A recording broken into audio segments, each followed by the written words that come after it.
हम लोगों ने कल स्टार्ट किया था। We started with the topic partnership. और कल वाले टॉपिक में मैंने आपको पार्टनरशिप का एक तो बेसिक मतलब बताया था कि पार्टनरशिप का मतलब होता क्या है। मैंने आपको ये भी समझाया था कि पार्टनरशिप कंपनी के अंदर बेसिक डिफरेंस क्या होता है। कंपनी के अंदर अपने को क्या करना पड़ता है, मैंडेटरी कंपनीज एक्ट फॉलो करना है। तो मैंने आपको कल एक तो बेसिक बताया था कि पार्टनरशिप पार्टनरशिप एक्ट के थ्रू रेगुलेट होती है। But her business partnership act follow करे नेसेसिटी नहीं है। ठीक है ना। फॉलो करो तो अच्छी बात है, नहीं फॉलो करोगे तो कुछ दिक्कत नहीं है। ठीक है ना। बट अगर कल से मैटर डिस्प्यूट में जाता है तो एक्ट ये बोलता है provision of the act will be applicable in the absence of deed. अगर डीड है तो डीड के हिसाब से काम करना है। ठीक है ना। ये अगर हम लोग बात करते हैं कंपनी की, तो कंपनी के अंदर कंपनी एक्ट फॉलो करना कंपलसरी है। वहां आपके पास चॉइस नहीं है। आप ऐसा नहीं बोल सकते हम फॉलो नहीं करेंगे। कंपनी बनाई तो कंपनी एक्ट फॉलो करना ही पड़ेगा। ठीक है। फिर मैंने आपको पार्टनरशिप का डेफिनेशन बताया था, that is given under section number 4 of Indian partnership act. Relationship है टू या मोर देन टू पर्सन जिनने क्या एग्री किया, to share profit, business carried by all और any one of them acting for all. ठीक है। फिर मैंने आपको बताया था पार्टनरशिप डीड का मतलब होता है return agreement among the partners, जो बताता है पार्टनरशिप के टर्म्स एंड कंडीशंस। ठीक है ना। अच्छा, एक्ट के प्रोविजन एप्लीकेबल कब है, जब या तो डीड नहीं है या डीड है बट वो डीड साइलेंट है। पहला प्रोविजन क्या है, प्रॉफिट और लॉसेस इक्वली शेयर होंगे, कोई सैलरी रेमुनरेशन नहीं मिलेगा, कोई इंटरेस्ट ऑन कैपिटल नहीं होगा। ठीक है ना। तो यहां तक कोई डाउट आप लोगों को? ठीक है, अब लिखो पॉइंट नंबर 4। देखो पॉइंट नंबर 4। अब है ना, देखो ये no interest on capital, salary, ये सारे पॉइंट मैं क्या वन बाय वन टॉपिक पढ़ाऊंगा आगे, तो मैं वहां समझाऊंगा। अभी मैं सिर्फ नोटिंग करा रहा हूं आप लोगों को। ठीक है ना। No interest on capital. Next लिखो, no interest on drawings,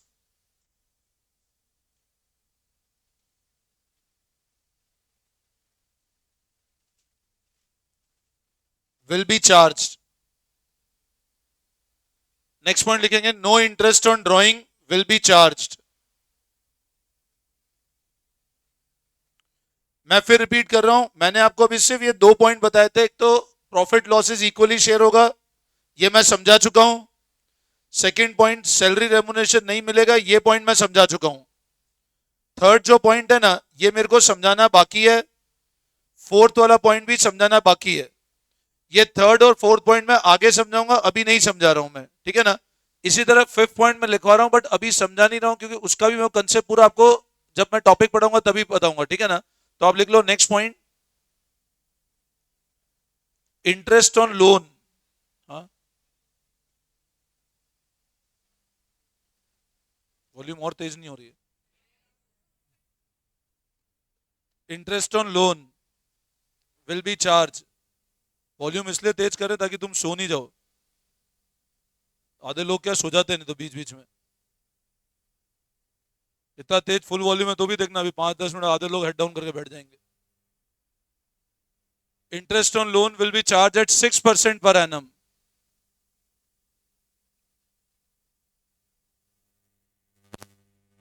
loan will be charge at 6% per annum.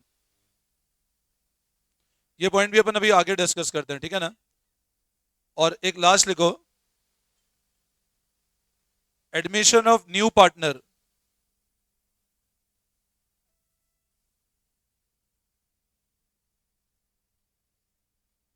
Can be done only on approval of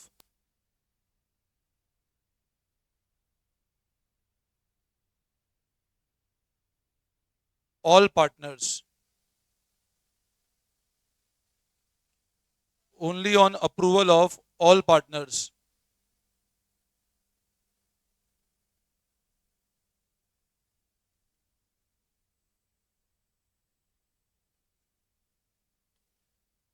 देखो, अब सब लोग ध्यान से सुनना मेरी बात पूरी।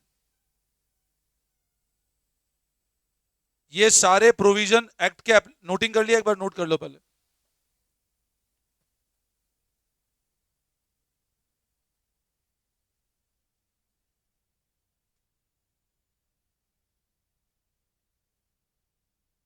अब सुनो मेरी बात। देखो मैं आप लोगों को एक बार फिर से रिपीट कर रहा हूं, ये वाला पॉइंट मैं समझा चुका हूं। प्रॉफिट और लॉसेस को लेकर डिस्प्यूट है, तो अगर डीड साइलेंट है तो प्रॉफिट और लॉसेस कैसे बटेंगे? इक्वल। अगर डीड साइलेंट है तो कोई पार्टनर कितना भी काम करे कोई एक्स्ट्रा सैलरी नहीं मिलेगा। Interest on capital, interest on drawing और इंटरेस्ट ऑन लोन मैं आगे समझाऊंगा आप लोगों को, ठीक है? ये टॉपिक अपन बहुत डिटेल में वन बाय वन पढ़ेंगे। लास्ट पॉइंट मैं आपको समझा देता हूं, एडमिशन ऑफ न्यू पार्टनर तभी हो पाएगा जब अप्रूवल सारे पार्टनर्स का होगा। अब इसका मतलब क्या है? जैसे मान लो अज्यूम करो एक पार्टनरशिप बिजनेस है और उसमें 3 पार्टनर्स हैं। मान लो अपने ये 3 पार्टनर्स हैं, एक तो अपना है वेदांत है, एक है दिव्यांश है और मान लो एक है जलज है। अब मान लो बिजनेस अच्छा चलने लगा, बिजनेस बढ़िया चल रहा है और जलज ये बोलता है मैं ये चाहता हूं कि, अब मान लो बिजनेस अच्छा चला, आज से 15-20 साल बाद की बात है, 15-20 साल बाद मान लो दुनिया में एक छोटा जलज और आ गया, ठीक है ना? हाँ तो क्या है, ठीक है। अब क्या हुआ, बिजनेस बढ़िया चलने लगा और जलज अब ये बोलता है कि यार है ना, ये मेरा जो बेटा है इसको भी फर्म में पार्टनर बना लो। अब ये दिव्यांश पढ़ा लिखा नहीं तो बेचारे की शादी नहीं हुई। अब दिव्या बोला मैं तो पार्टनर नहीं बनाऊंगा, बोले हम तो नहीं बनाएंगे पार्टनर। और वेदांत एग्री हो गया, वाह ठीक है बना लो ना यार, क्या फर्क पड़ना है। अब देखा जाए तो 2 पार्टनर रेडी है कि एक नए पार्टनर को एडमिशन देने के लिए, ये रेडी है ये रेडी है, तो आप देखा जाए तो मेजोरिटी तो मीट हो गई। बट एक्ट ये बोलता है अगर, अच्छा अगर मान लो डीड में ऐसा लिखा है कि नए पार्टनर को एडमिशन दे देंगे इवन इफ मेजोरिटी एग्री, तो डीड के हिसाब से कर लो। बट अगर डीड साइलेंट है तो एक्ट ये बोलता है एडमिशन नए पार्टनर का तभी होगा जब सारे पार्टनर एग्री करेंगे। अगर दिव्यांश ने मना कर दिया एडमिशन नहीं होगा,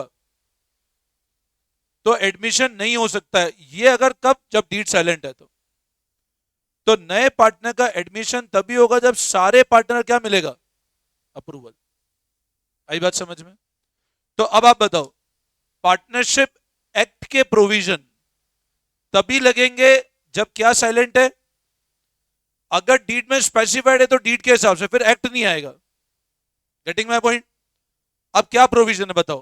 प्रॉफिट और लॉसेस क्या होंगे? बोलो हमेशा, बोलो प्रॉफिट और losses equally. Interest on capital होगा? नहीं। Interest on drawing? नहीं होगा। इंटरेस्ट ऑन लोन 6% पे होगा। सैलरी मिलेगी किसी पार्टनर को? नहीं मिलेगी। और एडमिशन तभी होगा जब सारे पार्टनर का क्या होगा? अप्रूवल होगा। तो these are the provision of the act. But ये एप्लीकेबल कब है? जब डीड साइलेंट है। बोलो आई बात समझ में? अच्छा, पार्टनरशिप का डेफिनेशन कहां पे गिवन है? Section 4 of Indian partnership act. Relationship between two, और जिनने क्या एग्री किया? To share profit, business carried by all और any one of them acting for all. बोलो यहां तक कोई दिक्कत किसी को? Any confusion? वापस समझाऊं कोई भी पॉइंट? आगे बढ़ सकते हैं, ठीक है। अब ये हमने एक बिल्कुल बेसिक पढ़ा पार्टनरशिप को लेकर के कि पार्टनरशिप का बेसिक मतलब क्या और डीड नहीं होती तो क्या प्रोविजन है एक्ट के, ठीक है ना? अब हम लोग जो सबसे पहला चैप्टर स्टार्ट कर रहे हैं, we are starting with the chapter valuation of goodwill. तो लगाओ आप हेडिंग, चैप्टर नंबर 2 है ये, है ना? 1 नहीं करा रहा हूं, पहले मैं चैप्टर नंबर 2 ले रहा हूं। हेडिंग लगाओ चैप्टर नंबर 2।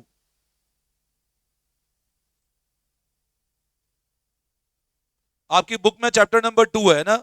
आप कॉपी में चाहो तो बोलिए चैप्टर नंबर 1 लगा दो हेडिंग, या चैप्टर नंबर 2 ही रहने दो, बुक में चैप्टर नंबर 2 ही है ये, वैल्यूएशन ऑफ गुडविल।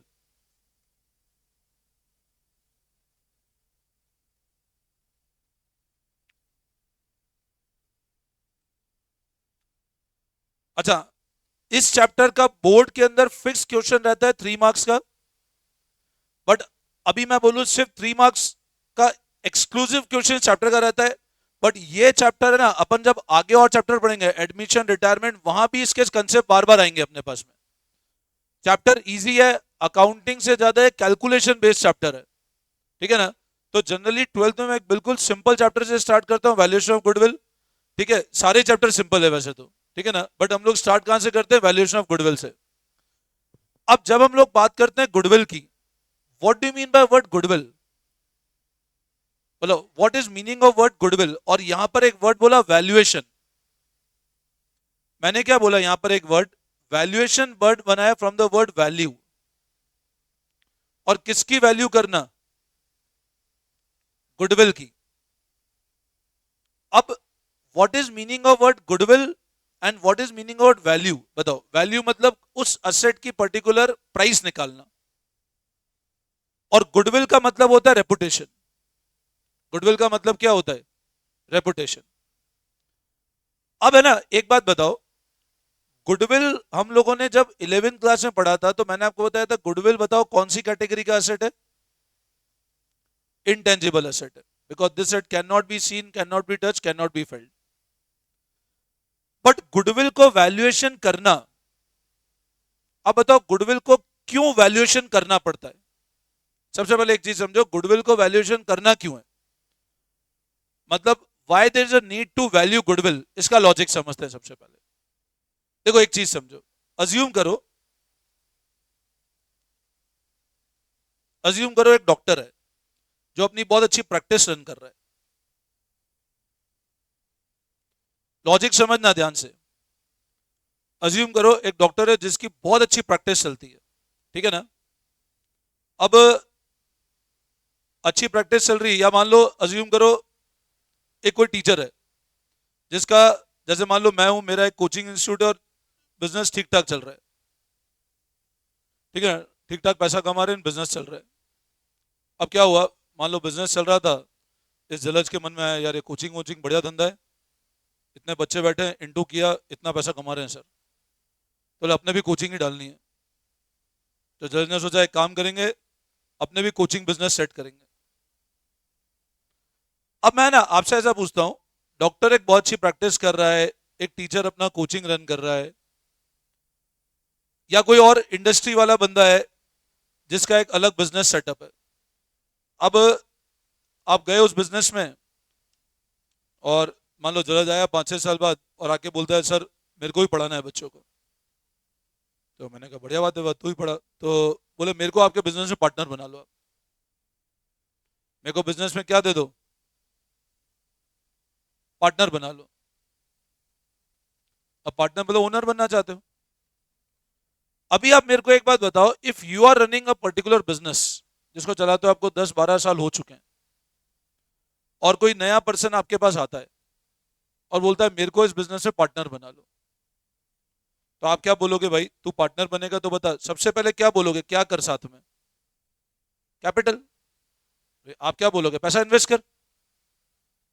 अगर मान लो मेरा एक रनिंग बिजनेस है और कोई बंदा आके बोलता है मेरे को आपके बिजनेस में पार्टनर बना लो, तो मैं क्या बोलूंगा कि आप, अगर आपको पार्टनर बनना है तो क्या लेकर आओ मेरे बिजनेस में? कैपिटल लेकर आओ। इसने ठीक है सर मैं कैपिटल इन्वेस्ट करने को तैयार हूं। अब सवाल होता है कैपिटल कितना? अब जैसे मान लो मैंने कहा एक डॉक्टर है, प्रैक्टिस चला रहा है, और एवरेज फी उसकी मान लो दिन की 300 रुपए, एक पेशेंट की 300 रुपए फीस है, कि वो एक पेशेंट से कितने रुपए लेता है। और मान लो दिन के लेट से सुबह भी सुबह भी कंसल्टेंसी देता है, शाम को भी कंसल्टेंसी देता है, और दिन भर में मान लो वो कम से कम 25 पेशेंट देख लेता है आराम से, ऑन एन एवरेज 25 पेशेंट तो एनी टाइम, इससे ज्यादा ही अच्छा डॉक्टर प्रैक्टिस कर रहा है, मान लो 25 भी मैंने कम लिया, मान लो दिन के 50 पेशेंट देख लेता है आराम से, और एडवांस बुकिंग चलती है उसकी। अब आप बताओ अगर 50 पेशेंट देख रहे हो 300 रुपए, तो मतलब कितना कलेक्शन हो रहा है एक दिन का? 15,000 कलेक्शन। ऐसे ही एक टीचर है, मान लो कोचिंग इंस्टीट्यूट रन कर रहे हैं, और मान लो उसने एक बच्चे की फी लेट से 15,000 रुपए, और मान लो 100 बच्चे हैं, तो 15 लाख का कलेक्शन है। अब है ना, आप एक बात बताओ, वो डॉक्टर जो प्रैक्टिस रन कर रहा है वो एक बहुत नॉर्मल से हाउस में रन कर रहा है जिसको उसने रेंट पे ले रखा है, और रेंट दे रहा है मान लो 5,000 रुपए महीने का, और कैपिटल इन्वेस्टमेंट मान लो एक टेबल पड़ी है, इधर उसकी चेयर पड़ी है, इधर एक एसी लगा हुआ है। तो देखा जाए जो उसका कैपिटल है, घर भी उसका नहीं है, किराए पे चल रहा है, और जो ओवरऑल कैपिटल है जिसमें चेयर आ गया, एसी आ गया, वो मोटा मोटा मान लो 50,000 रुपए का इन्वेस्टमेंट, या अपन और 1 लाख रुपए का इन्वेस्टमेंट मान लेते हैं। अच्छी ब्रांड का एसी लग रहा है, अच्छी वाली चेयर है, सब मिला करके 1 या 2 लाख रुपए का इन्वेस्टमेंट है, हायर एंड 2 लाख रुपए मान लो। एक टीचर जो बिजनेस चला रहा है उसे कोचिंग में मान लो ओवरऑल इन्वेस्टमेंट 5 लाख रुपए का है। अब है ना, एक बात मेरे को बताओ, अभी आपको ऐसा लगता है इस डॉक्टर के अगर हम पार्टनर बन गए और आपने कहा इक्वल पार्टनर बनेंगे हम, क्या बोला, हमको इक्वल पार्टनर बना लो। अभी मेरे को एक बात बताओ, जब वो आप गए डॉक्टर का कि मेरे को पार्टनर बना लो, अब वो बोलता है, आप पूछो आपको क्या चाहिए, बोला कैपिटल चाहिए। हमने कैपिटल क्या, 2 लाख में अगर 2 लोग भी डिवाइड करेंगे कितना कैपिटल देना है, तो 1 लाख रुपए इन्वेस्ट करो। और आपने डॉक्टर को बोला कि फिर तेरे बाद 1 लाख रुपए मैं दूंगा, शायद तेरी जितनी फीस आएगी तुम्हारी उसमें आधा मेरे को दोगे आप, क्योंकि आप इक्वल पार्टनर बने हो ना। भाई सारे खर्चे कटेंगे, सारे एक्सपेंसेस डिडक्ट करने के बाद जो अमाउंट बचेगा वो दोनों में इक्वल बढ़ जाएगा।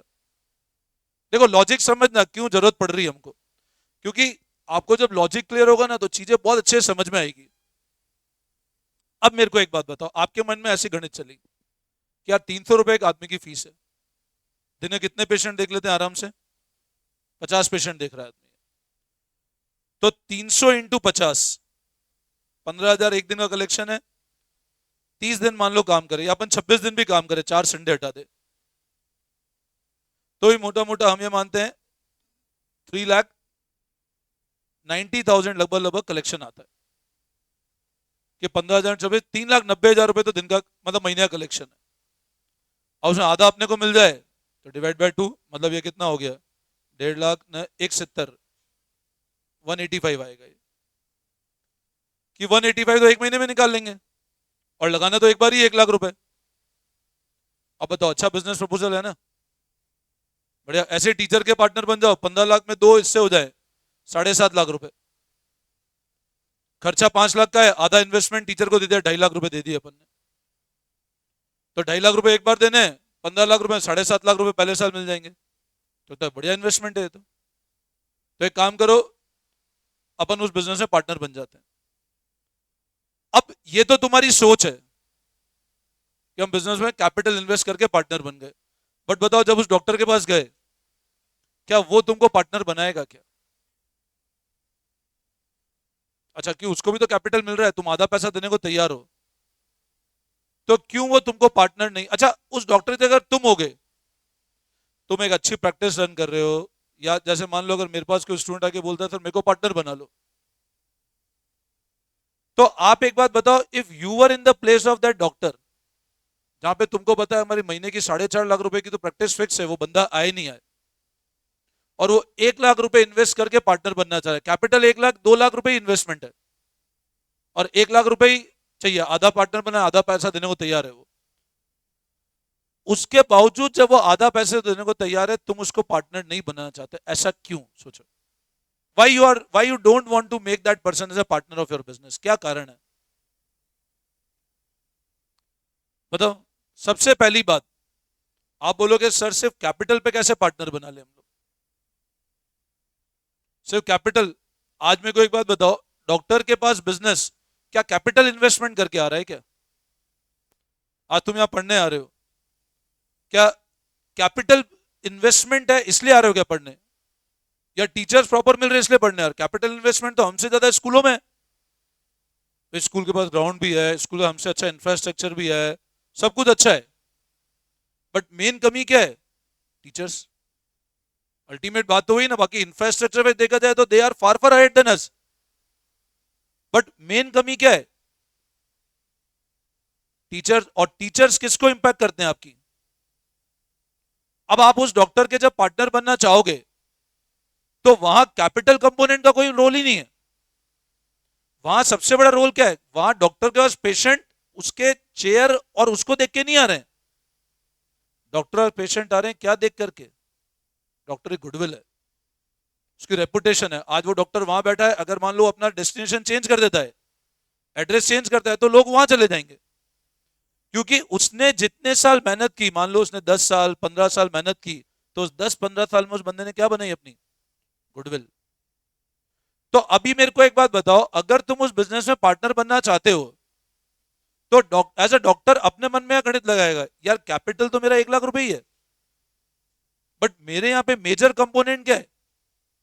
मैं क्या बोलूंगा, नहीं कैपिटल का तो पैसा चाहिए अगर पार्टनर बनाना भी है, बट साथ में और किसका पैसा चाहिए, गुडविल।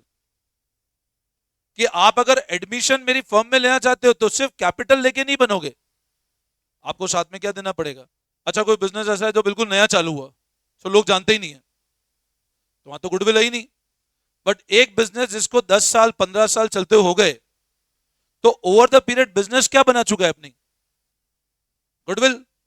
तभी तो होता है। जैसे आज मेरे को एक बात बताओ, मैंने कहा रिलायंस, अब मान लो इसके ओनर्स अगर नहीं भी रहे, आज जैसे टाटा है, टाटा का हमको पता है रतन टाटा की 1 साल पहले डेथ हो गई, बट क्या टाटा कंपनी बंद हो गई क्या, नहीं। जबकि जो भी फाउंडर्स थे उस फैमिली के, वो लगभग सबकी डेथ हो चुकी है, उसके बावजूद तो ब्रांड तो चल रहा है ना।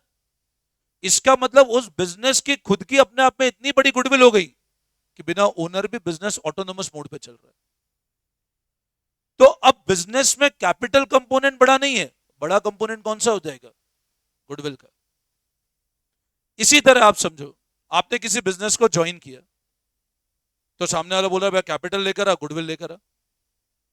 अब आप समझो, मान लो इस डॉक्टर ने जब प्रैक्टिस चालू की, 2 लोगों ने एक साथ मिलकर चालू करी, 2 डॉक्टर्स थे, एक साथ मिलकर प्रैक्टिस चालू करी, 20 साल हो गए चलते हुए, और 20 साल में बहुत अच्छा नाम बना है। 2 लोगों ने साथ में मिलकर चालू करी, 20 साल तक बिजनेस चलाया, they have a very good reputation in 20 years, बहुत अच्छा नाम बना लिया, सब कुछ बहुत अच्छा चल रहा है। 20 साल के बाद एक डॉक्टर बोलता है मैं अब बिजनेस आगे नहीं कंटिन्यू करना चाहता हूं, कि अब मेरा मन नहीं है और अब मैं बिजनेस नहीं कंटिन्यू कर पाऊंगा। होता है ना कि मैं, तबियत खराब है, अब मेरे फैमिली, अब मैं नहीं कंटिन्यू करना चाहता, अब मैं रिटायरमेंट लेना चाहता हूं। अब रिटायरमेंट लोगे तो आप क्या बोलोगे डॉक्टर को, एक काम करो तुम कैपिटल लेके चले जाओ, नहीं। वो बोलेगा ना भैया मैं जाऊंगा तो मेरे नाम से बिजनेस में पैसा तो आएगा ना। आज ऐसा थोड़ी ना कि टाटा की डेथ हो गई तो टाटा बिजनेस ही बंद हो गया। अब वो 2 डॉक्टर ने बिजनेस चालू किया, 20 साल तक तो दोनों ने मिलकर मेहनत की ना। तो जब एक पार्टनर छोड़ के जा रहा है, तो वो क्या बोलेगा, कैपिटल तो चाहिए प्लस साथ में और किसका पैसा चाहिए। क्योंकि बिजनेस इस फॉर्मेट में आ चुका है कि अगले, अब ऐसे बहुत सारे बिजनेस है, जैसे मैंने कहा, मान लो अज्यूम करो, मैंने कहा बिजनेस ऐसा है कि 2 डॉक्टर अगर आज दोनों ही छोड़ देवे और कुछ भी एफर्ट नहीं किया जाए, तो भी 20 साल में उनने इतना नाम बना लिया कि अगले 2-3 साल तो बिना कुछ करे भी चल जाएगा। तो बोलेगा अगले 3 साल तो मैं नहीं रहूंगा, तो भी कमाओगे मेरे नाम से तुम, तो इसलिए मेरे को कैपिटल का ही पैसा दो, और किसका पैसा दो, गुडविल का। तो गुडविल का वैल्यू क्यों करना पड़ेगा। एक तो जब कोई नया पार्टनर आ रहा है तो उसको बताना पड़ेगा ना, भाई तो इतना पैसा लेकर आ। दूसरा, कोई पार्टनर छोड़ के जा रहा है, अब कोई पार्टनर छोड़ के गया, तो आप बोलोगे, वो बोलेगा मेरे को कैपिटल तो दो प्लस साथ में और किसका पैसा दो, मेरी गुडविल का, क्योंकि मेरे नाम से भी तो कमाओगे आप आगे। तो जनरली जब पार्टनरशिप के एग्रीमेंट बनते हैं, तब ये सारे पॉइंट लिखे जाते हैं। अभी क्या, अपन जब धीरे धीरे क्लासेस आगे बढ़ेगी, मैं आपको एक प्रॉपर डीड बताऊंगा कि पार्टनरशिप डीड बनती कैसे। तो जब भी डीड बनती है तो उसके अंदर हमेशा ये पॉइंट लेके लिखा जाता है गुडविल को वैल्यू कैसे करें, क्योंकि नया पार्टनर आ रहा है या पुराना पार्टनर छोड़ के जा रहा है। इसे मान लो किसी पार्टनर की लेट से डेथ हो गई, किसी पार्टनर की डेथ हो गई, तो घर वालों को पैसा देना पड़ेगा। उस केस में भी क्या करना पड़ेगा, कैपिटल का भी पैसा देना पड़ेगा, और किसका पैसा देना पड़ेगा, गुडविल का। तो गुडविल का जब पैसा दोगे तो वैल्यू तो पता होनी चाहिए ना कि कितना पैसा देना है। ये कारण है कि हमको क्या वैल्यू करना पड़ता है, गुडविल को वैल्यू करना पड़ता है। तो अब आप एक चीज समझो, गुडविल को वैल्यू कब कब करना है, जब किसी पार्टनर का क्या होगा, एडमिशन। जब कोई पार्टनर का क्या होगा, रिटायरमेंट। जब किसी पार्टनर की क्या हो जाए, डेथ हो जाए, या रेशियो बदल जाए। अब मान लो ए और बी पार्टनर्स थे, ये 3 पार्टनर्स थे, जीवन भर काम किया, 1:1:1 इक्वल बांटा, जो पैसा आया इक्वल बांटा, मतलब तीनों ने इक्वल एफर्ट डाले। अब सोचा अब इस रेशियो को बदल के 3:2:1 कर देते हैं। ये आता है ना तुमको रेशियो सिंप्लीफाई करना, 3:2 या 3/6, 2/6, 1/6, इसको आइडिया है ना। 1:1 1/3 1/3 1/3, 2 पार्टनर है इक्वल है, ए और बी 2 पार्टनर इक्वल है, मतलब 1/2, और ये सबको आइडिया है, ये मेरा अजम्पशन है, तुमको आइडिया है ना। तो अब आप बताओ गुडविल को वैल्यू कब कब करना पड़ेगा? जब किसी पार्टनर का क्या होगा, बोलो बोलो क्या होगा? एडमिशन। कोई पार्टनर क्या होगा? रिटायरमेंट। या किसी पार्टनर क्या होगी? डेथ। या फिर आपने रेशियो चेंज कर दिया, तो बोलेंगे भैया रेशियो चेंज किया तो गुडविल वैल्यू करो। आई बात समझ में? और ये सारे चैप्टर्स के नाम है अपने, तो जब ये चैप्टर पढ़ेंगे वहां भी वापस गुडविल वैल्यूएशन सीखना पड़ेगा हमको। आई बात समझ में? तो लिखो, आप लोग स्टार्ट करो, लिखो आप।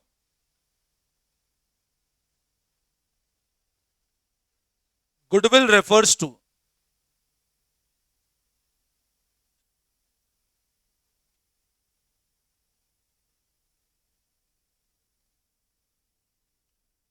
goodwill refers to intangible asset of the firm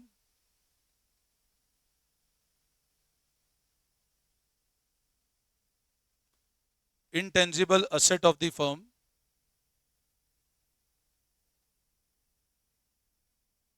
and goodwill need to be valued whenever। अब कब कब गुडविल का वैल्यूएशन करना पड़ेगा? तो लिखो पॉइंट नंबर 1, लिखो goodwill need to value whenever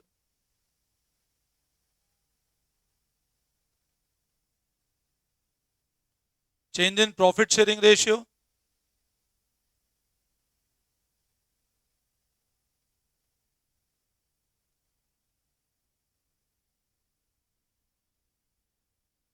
admission of the partner,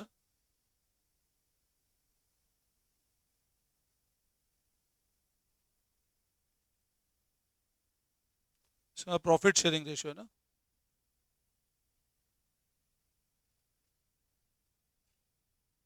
change in profit sharing ratio, admission of partner, retirement of partner,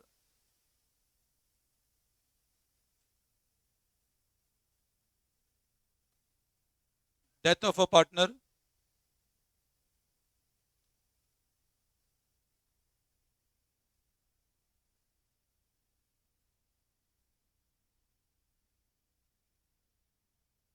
amalgamation मतलब मर्ज हो जाना,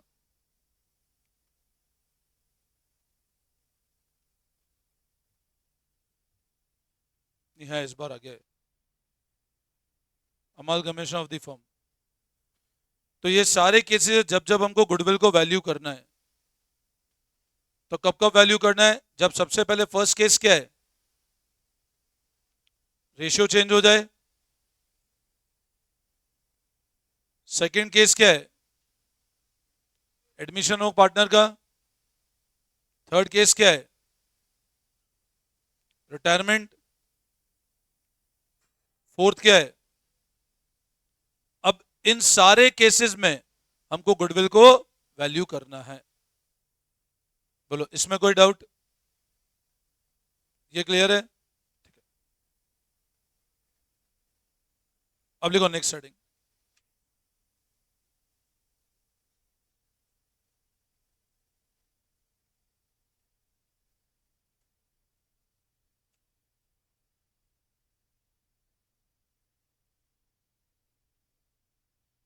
देखो methods of goodwill valuation, write down next heading, methods of goodwill valuation. कौन कौन से methods है goodwill को value करने के? तो लिखो फर्स्ट,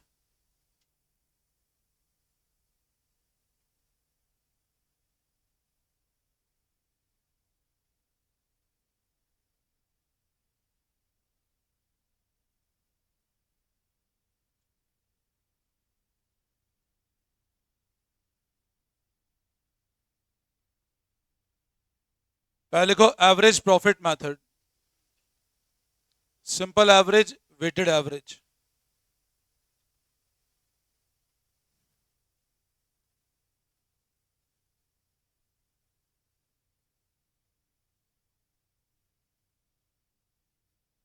सुपर प्रॉफिट मेथड।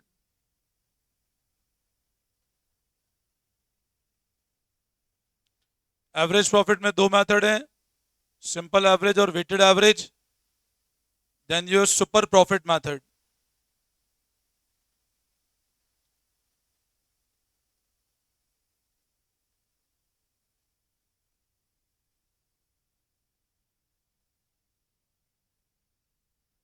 इसमें वापस दो पार्ट हैं।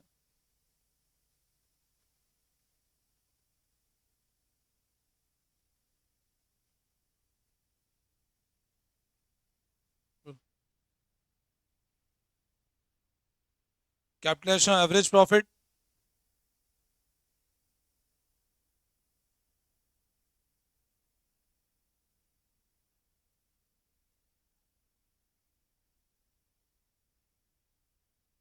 Capitalisation of super profit.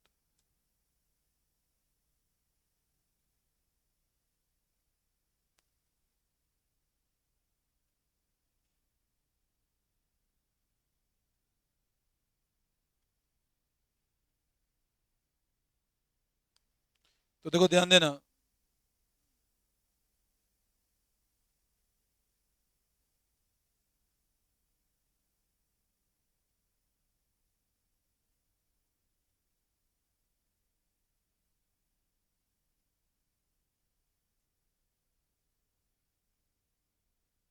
Note कर लिया इसको, सब नोटिंग कर लिया।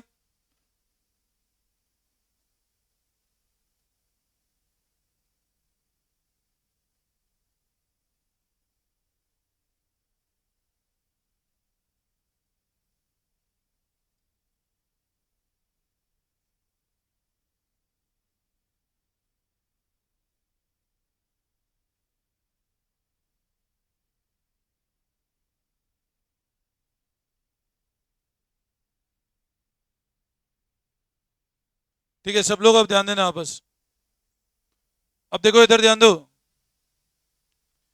गुडविल वैल्यूएशन कब कब करना है। मैंने अभी आपको बताया गुडविल कब कब वैल्यू करना है। These are the reasons for valuation. First reason क्या है, रेशियो चेंज हो। सेकंड क्या है, एडमिशन हो, रिटायरमेंट, डेथ या अमालगमेशन, दो फर्म का मर्ज हो जाना। क्या मेथड्स है गुडविल को वैल्यू करने के, तो मेजर तीन मेथड्स हैं। कितने मेथड है गुडविल को वैल्यू करने के, तीन मेथड। फर्स्ट मेथड को बोलते हैं एवरेज प्रॉफिट मेथड, फर्स्ट को क्या बोलते हैं, सेकंड बोलते हैं सुपर प्रॉफिट मेथड, और थर्ड का नाम है कैपिटलाइजेशन मेथड। तो गुडविल को वैल्यूएशन करने के there are three method. First is known as average profit method, second is known as super profit method, and third is known as capitalization method. Noting कर लिया इसको, ठीक है। चलो अब इसको हम लोग कल से करेंगे।